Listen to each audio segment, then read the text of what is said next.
Der Dani ist hinten reingezottelt und ist nebenzu gestanden unter einem Äpfelbaum.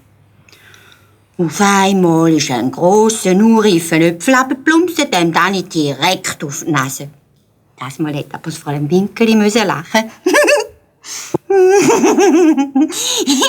Das geht dir jetzt ganz recht. Der Dani aber hat den Äpfel Rübis und Stübis aufgefressen. Tut und Kernli, den Stiel, den Wurm und alles. Und dann ist er in den Stall zurück und vor der leeren Futtertrog gestanden. Ganz still und rübig ist er dort gestanden. Und nach einer Weile ist Fräulein Winkeli mit einem Arm voll frischem Gräs, grünem Gräs. Der Dani hat alles aufgefressen und dann ist er auf sein Strohbett angelegt, hat die Augen zugemacht und zufrieden brummelt.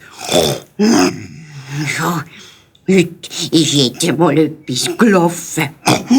Das war ein wunderbarer Tag. Das Fräulein Winkeli ist noch mal reingekommen, hat den Teppich geputzt, dem Dani über den Rücken gestreichelt und gesagt: «So, schlaf gut, Dani. Heute bist du ein Spitzbub, gell? Morgen machst du nicht mehr so viel Dummheiten. Hast du gehört?» Und der Dani hat gesagt: «Nein, ich hab's nicht gehört.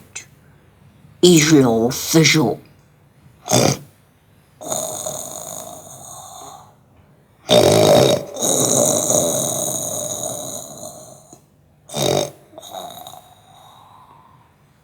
Bald darauf hat er wirklich geschlafen.